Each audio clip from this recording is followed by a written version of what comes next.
Христос рождається! Hi, I'm Kevin from the Ukrainian Cultural Heritage Village. We're a living history museum east of Edmonton, and I'm here today to tell you about the tradition of burning the Didukh. So if you don't know what a Didukh is, I'm holding one in my hands right here. A Didukh is a bundle of grain or hay that Ukrainian families often use as part of their winter traditions around the Christmas season. The word Didukh comes from two parts. The first part, Did, means grandfather or old man, and the second part, Dukh, is spirit. So together, Didukh represents the spirits of the ancestors.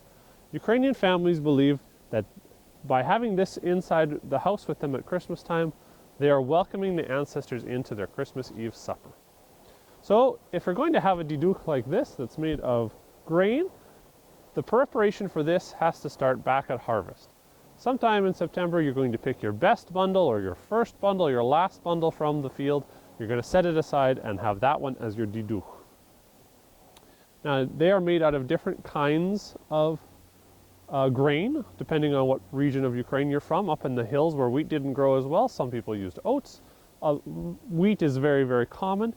And also in parts of Galicia, where lots of settlers to Alberta came 130 years ago, they wouldn't actually use grain at all, but use hay.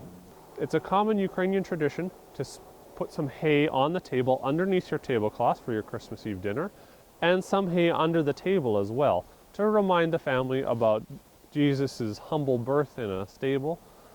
And that can be gathered after the Christmas Eve supper, and that can also be called the Didukh. However, if you have this kind of Didukh that's made out of a bundle of grain, then that one is usually done with a little bit of ceremony when it comes into the house. So the hospodar, the man of the house, parades in the Didukh just before supper starts and says a vinchuvanya, a well-wishing for everyone in the family at the table, and then puts the Didukh down in the corner, a place of honor, maybe next to the holy icons, and then they start supper. So the ancestors are now with you and present for the Christmas Eve supper. In the after Christmas season, there are some other traditions that happen with the Didukh. For families that use a hay Didukh, it could be fed to the animals, or if you have a grain Didukh like this, a lot of families threshed this, knocked the seeds out of the heads of this, and took that grain that came from the Didukh and use it as to sprinkle on people's feet for New Year's as a well-wishing, or to put into their seed crop for next year to have blessing and protection for their crops for next year. But a very, very common thing is to burn the Didukh. So why would you burn the symbol of your ancestors? Well, by burning it, people believe that they were releasing the ancestor spirits to go back to heaven to look after the crops again for the next year. We have oral history interviews with many people who grew up in Alberta in the 1910s and 20s that did this tradition, and they all did it slightly differently. But in general, if you're going to burn the Didukh, it went something like this. Sometime after Christmas, maybe the 1 or 2 days after Christmas, maybe at the Old New Year, Malanka, Old New Year, or maybe at the end of the 12 days of Christmas for the Feast of Jordan, you take the Didukh out of the house, you take it out to a special spot in the yard like the gate or a crossroads. Those are places where it's considered good magic can happen.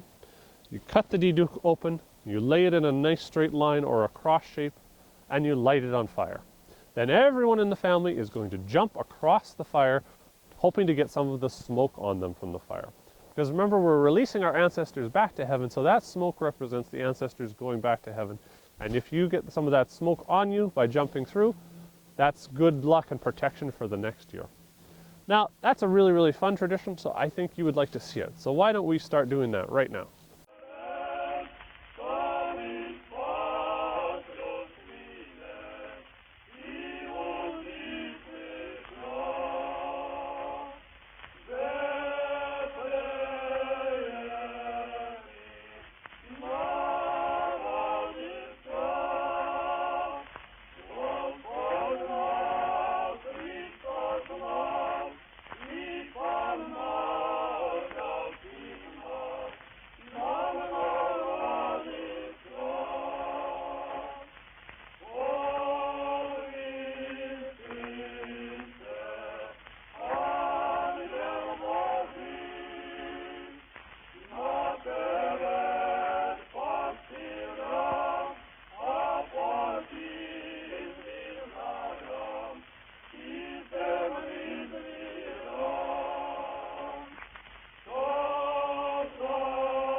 So what did you think of that? Did you enjoy that? I hope you really enjoyed seeing us jump through the Didukh.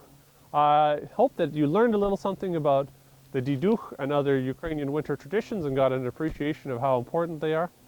And I want to say to you, I hope you have a Merry Christmas, a Happy New Year, Happy Holidays, whatever you're celebrating. And I hope that we get to see you again really soon. So in Ukrainian we say do побачення, that means see you next time, so do побачення.